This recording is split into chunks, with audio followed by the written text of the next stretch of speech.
గారు.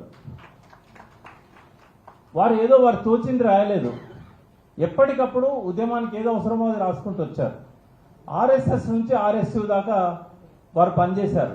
చాలా ఆశ్చర్యంగా ఉంటుంది తెలంగాణలో.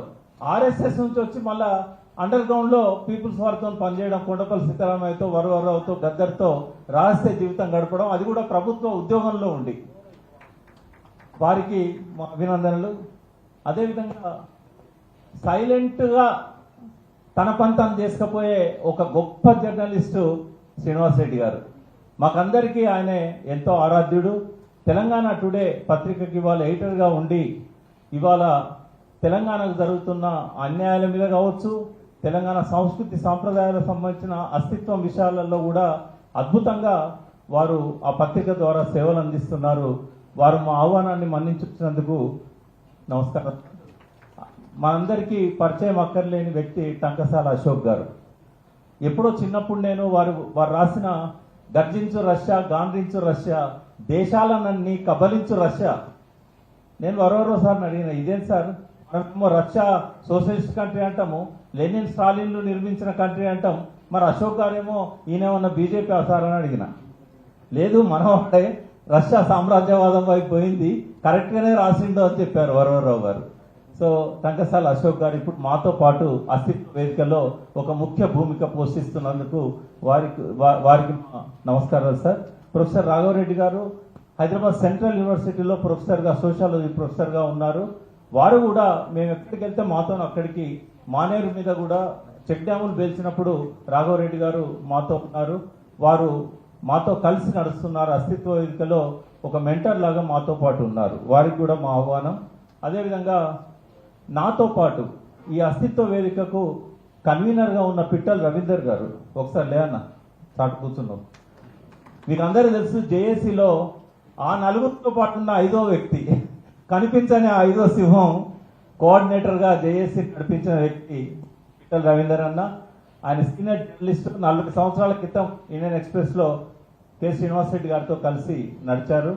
సభలో కూడా ఎంతో మంది, మా శ్రీధర్ దేశపాండే గారు ఇవాళ ఈ సభను ప్రారంభించారు. వారు ఈ సంస్థకు రాష్ట్ర కోఆర్డినేటర్గా ఉన్నారు. సభలో ఎంతో మంది ప్రముఖులు ఉన్నారు. దేవులపల్లి అమర్ గారు ఉన్నారు, కనకదుర్గ గారు ప్రొఫెసర్ గారు ఉన్నారు, ఇంకా చాలా మంది, ప్రభాకర్ రావు గారు జగిత్యాల సీనియర్ జర్నలిస్ట్ ఉన్నారు, ఖగేందర్ గారు చీఫ్ ఇంజనీర్గా మహబూబ్ నగర్ ప్రాజెక్ట్స్కు ఆయన తెలంగాణ ప్రభుత్వంలో చీఫ్ ఇంజనీర్గా వ్యవహరించిన ఖగేందర్ గారు ఉన్నారు. అదేవిధంగా బెంగళూరు నుంచి ప్రత్యేకంగా ఈ అస్తిత్వ వేదిక కోసం వచ్చి మాతో పాటు కలిసి నడుస్తున్న పాషం నరేష్, ఆయన మిత్ర బృందం కూడా ఉన్నారు. నేను కొందరి పేర్లు చెప్పబోతే ఏమనుకోవద్దు. అట్లాగే డిఆర్డిఓలో పనిచేస్తున్న చంద్రశేఖర్ గారు ఉన్నారు. ఇంకా పెద్దలు చాలామంది సభలో ఉన్నారు. వారందరికీ కూడా మా ఆహ్వానం. 2 మాటలలో క్లుప్తంగా చెప్తాను. కొంతమంది ఏమో ఇది రైట్ టైం అస్తిత్వ వేదిక ఏర్పాటు చేయడానికి అన్నారు. కానీ నా మటుకు నాకు అనిపిస్తుంది 12 ఏళ్ళు ఆలస్యమైందని అనిపిస్తుంది. ఎందుకంటే తెలంగాణ అస్తిత్వం అనేది, తెలంగాణ రాకముందు తెలంగాణ ఉద్యమంలో ఆ అస్తిత్వం కోసం కొట్లాడినాం మనం. దాన్ని అస్తిత్వ పోరాటం అనే అన్నాం. గదర్ గారు ఎప్పుడు వచ్చినా కూడా ఒక స్లోగన్ ఇచ్చేవాడు, మా నీళ్లు మాకే, మా నిధులు మాకే, మా భూములు మాకే, మా ఆత్మగౌరవం మాకు కావాలి అని. ఇవన్నీ అస్తిత్వ నినాదాలు అని ఇచ్చాం. తెలంగాణ వచ్చిన తర్వాత ఉద్యమ రథసారథే ముఖ్యమంత్రి అయింది కాబట్టి కొద్దిగా రిలాక్స్ అయినాం. పర్వాలేదు, ఆయన అన్ని బాగా చేస్తాడు, ఎందుకంటే ప్రజల ఆకాంక్షలు తెలిసిన వ్యక్తి, చాలా వరకు చేశాడు. నాకు మెంటర్గా నేను గౌరవించే వ్యక్తులలో ఫస్ట్ దేవులపల్లి వెంకటేశ్వరరావు, నిజాం సాయుధ పోరాటం, నిజాంకు వ్యతిరేకంగా భూమి కోసం సాయుధ పోరాటం చేసిన వ్యక్తి అయితే, రెండవ వ్యక్తి జయశంకర్ సారు. ఎవరు ఒప్పుకున్నా ఒప్పుకోకపోయినా నా మీద కేసీఆర్ గారి ప్రభావం బాగా ఉంది. ఎందుకంటే 6 నెలలు సావాసం చేస్తే వారు వీరైతారని చెప్తారు. దాదాపు 20 ఏళ్ల సావాసం మాది. కాబట్టి తప్పకుండా ఆయన ప్రభావం నా మీద ఉంది. ఆయన చేసిన చాలా మంచి పనులు ఉన్నాయి. కానీ అస్తిత్వానికి కూడా ఆ సమయంలో కొంత విధ్వంసం జరిగిందని నేను భావిస్తున్నా. ఒకటి, ఇసుక యథేచ్ఛగా తోడుకోవడానికి అనుమతులు ఇవ్వడం అనేది, అది నదికి ఒక ఆక్సిజన్ లాంటిది. ఇసుక మనకి ఎట్లయితే గుండెకాయ ఉంటుందో లంగ్స్ ఉంటాయో, లంగ్స్ అనేది మనిషికి ఎంత ముఖ్యమో, ఇసుక అనేది నదికి కానీ జలాశయాలకు కానీ అంత అవసరం అది. ఎందుకంటే భూగర్భ జలాలు పెరిగేదే దాంతో, ఇసుక లేకుంటే భూగర్భ జలాలు పెరగవు. అదేవిధంగా ఆ భూగర్భ జలాలు లేకపోయినట్టయితే నదులు ఎండిపోతాయి. ఎందుకంటే అప్స్ట్రీమ్లో పైన జలాశయాలలో నిండా నీరుండి ఇసుక ఉండి భూగర్భ జలాలు పెరిగితేనే కింద మనకు ఊటలు అవుతాయి. ఇవాళ మూసీ నది ప్రక్షాళన కోసం కాళేశ్వరం నుంచి నీళ్లు తీసుకురావాలంటాను మేడిగడ్డ దగ్గర నుంచి. కానీ అనంతగిరి పరిగి ఏరియాలో పారే ఈసా మూసీ నదులను కనుక మనము వాటర్ కన్జర్వేషన్ మెథడ్స్ ఉపయోగించినట్టయితే, జల సంరక్షణ విధానాలు అవలంబించినట్టయితే హైదరాబాద్లో మనకు గ్రౌండ్ వాటర్ అనేది బాగా పెరుగుతుంది. ఎందుకంటే అప్స్ట్రీమ్ అది మనకంటే 100 అడుగుల ఎత్తున ఉన్నది. అట్లా ఈ జలాశయాలన్నీ కూడా మనం కాపాడుకోవాల్సిన అవసరం ఉంది.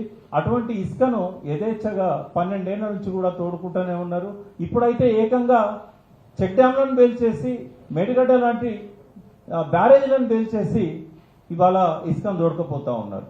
కాబట్టి ఇది తెలంగాణకు ఖచ్చితంగా విధ్వంసమే, నదులకు కూడా ఇది ఒక విధ్వంసమే. అదేవిధంగా గుట్టలు, మనము ప్రకృతిని మన ఇష్టం వచ్చినట్టుగా నాశనం చేసే హక్కు మనకు లేదు. We are guardians. మనం 4 రోజులు బతుకుండి పోయేవాళ్ళం.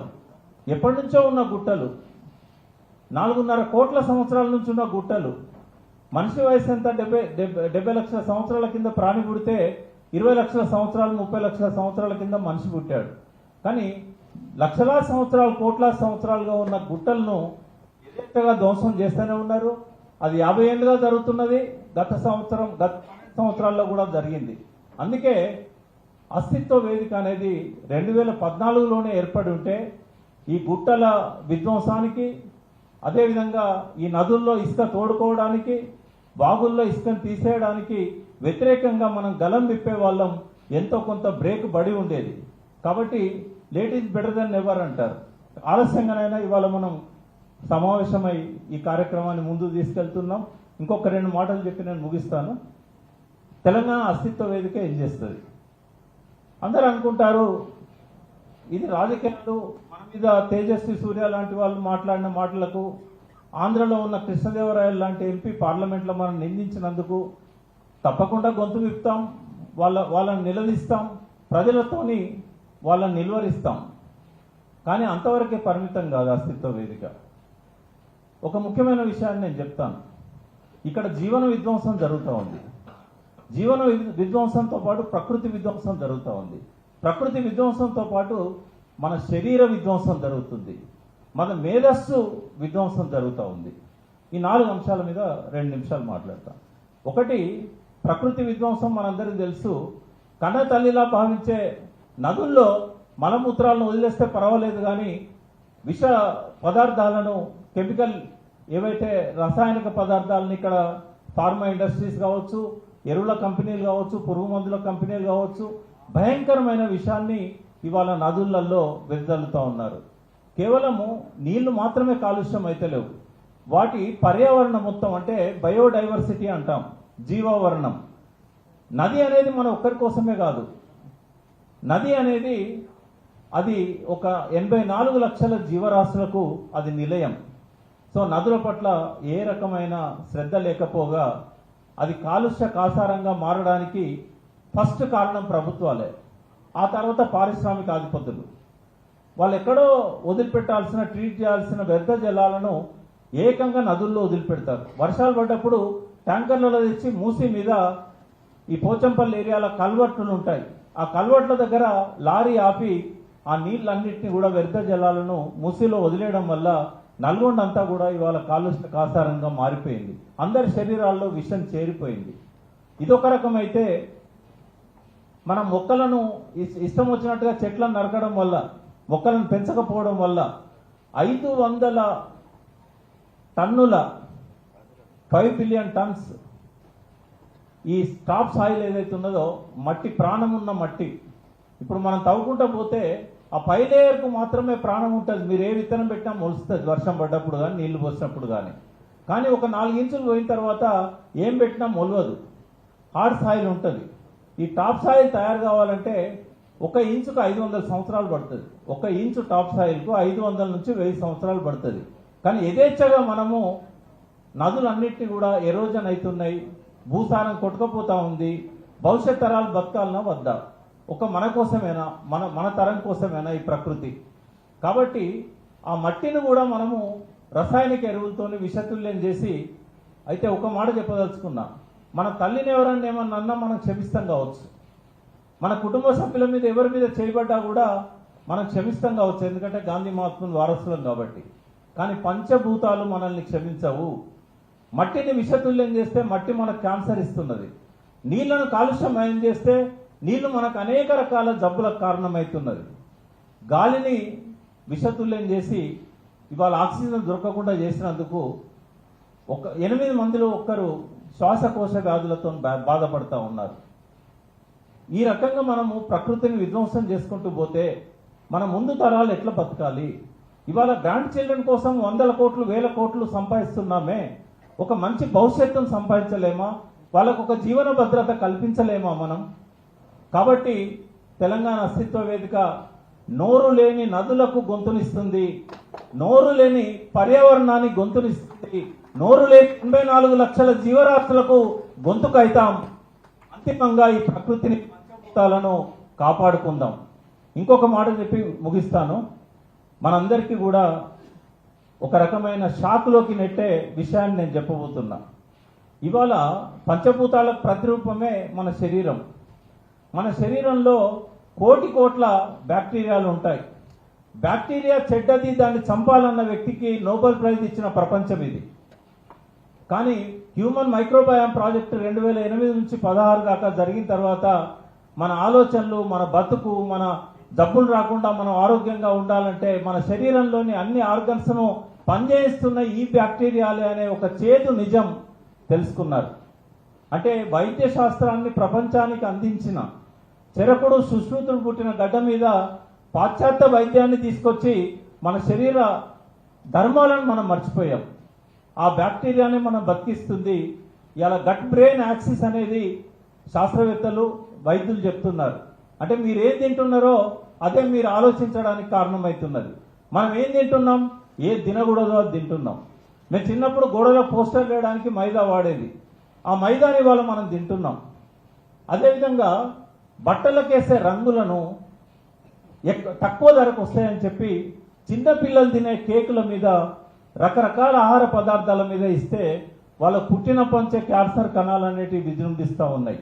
మీరు ఎవరైనా కూడా రెయిన్బో ఇట్లాంటి హాస్పిటల్స్కి వెళ్తే చిన్న పిల్లలు ఎంతో అందంగా ముద్దుగా మాట్లాడుతుంటారు. 2 సంవత్సరాలు 3 సంవత్సరాలు పేడియాట్రిక్ క్యాన్సర్. వాళ్ళు ఈ ప్రపంచాన్ని చూడలేరు. ఇట్లాంటి దుర్గతి ఇవాళ మనకు మనమే కల్పించుకుంటున్నాం. అన్నిటికంటే భయంకరమైనది ఏంటంటే మన గట్లో లైనింగ్ అనేది ఒకటి ఉంటుంది.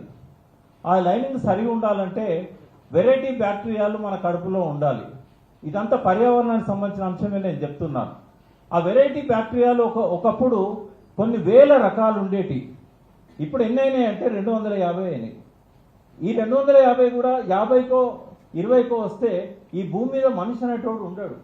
ఎందుకంటే డిస్బయాసిస్ అంటాం. వాటి సమతుల్యత దెబ్బతిన్నదంటే మీ పేగులన్నీ కూడా అది లీకీ గట్ అవుతుంది, ఆటో ఇమ్యూన్ డిసీజెస్ వస్తాయి, 4 ఏళ్ల పాపకే సొరియాసిస్ వస్తుంది, 3 ఏళ్ల పిల్లాడికి మోకాళ్ళ నొప్పులు వస్తాయి, లాస్ట్కు 30 ఏళ్ళు కూడా చూడకుండానే మనుషులకు కథమవుతాం.